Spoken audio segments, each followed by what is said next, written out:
नमस्कार विद्यार्थियों। आज की कक्षा में हम हिंदी के बसंत भाग 2 के चैप्टर 12 जिसका नाम है कंचा का अध्ययन करेंगे। इस पाठ के लेखक हैं श्री टी पद्मनाभन। इनका जन्म सन 1931 में केरल के कण्णूर में हुआ था। टी पद्मनाभन मलयालम भाषा के विख्यात साहित्यकार हैं। इनके द्वारा रचित एक कहानी संग्रह गौरी के लिए उन्हें सन 1996 में साहित्य अकादमी पुरस्कार से सम्मानित किया गया। पाठ 12 की कंचा कहानी का सार इस प्रकार से है। इस कहानी में लेखक श्री टी पद्मनाभन ने एक बालक के बाल जीवन का सुंदर चित्रण किया है। कैसे एक बालक अपने खेलने के सामान को बाकी अन्य चीज़ों से ऊपर रखता है और किसी भी कीमत पर खोना नहीं चाहता। अप्पू हाथ में बस्ता लटकाए नीम के पेड़ की घनी छाया से गुजर रहा था। वह सियार कौवे की कहानी का मन ही मन मजा ले रहा था। वह चलते चलते एक दुकान पर पहुंचा, जहां अलमारी में कांच के जार रखे थे। कंचे सफ़ेद गोल बड़े आंवले जैसे दिख रहे थे। वह कंचे को देखते देखते उसमें खो गया। वह कंचे लेना चाहता था, लेकिन स्कूल की घंटी सुनते ही दौड़ पड़ा। स्कूल में देरी से आने पर वह सबसे पीछे बैठा। उसके सहपाठी रामन, मल्लिका, अम्मू आदि आगे बैठे थे।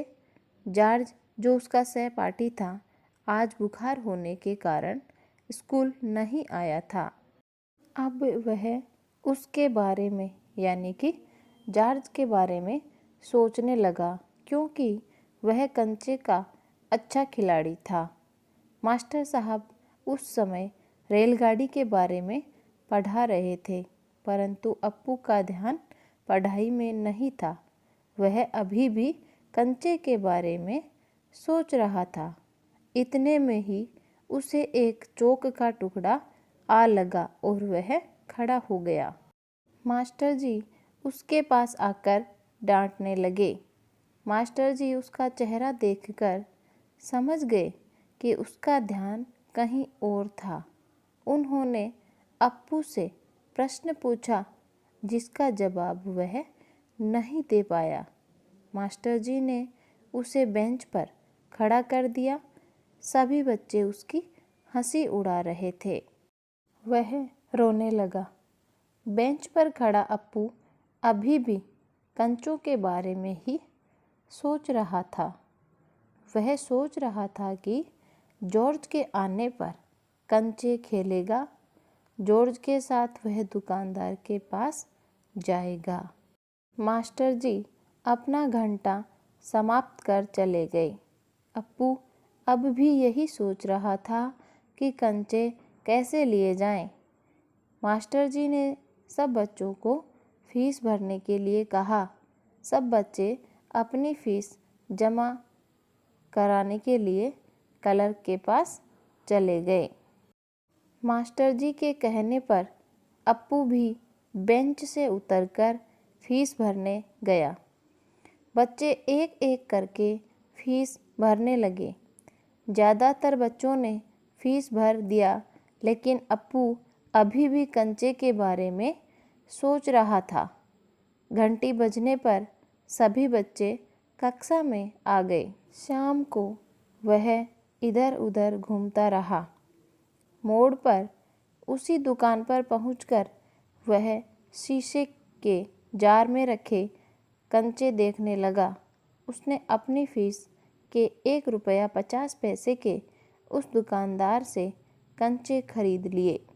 जब वह कंचे लेकर घर आ रहा था तो रास्ते में उसे देखने के लिए जैसे ही कागज़ की पुड़िया खोला तो सारे कंचे बिखर गए।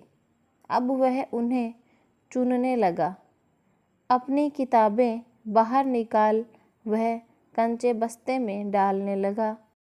जब वह उसे चुनने लगा, यानी कि जब अप्पू के कंचे बिखर गए और वह उसे चुनने लगा, तभी एक गाड़ी आई और वहाँ रुक गई।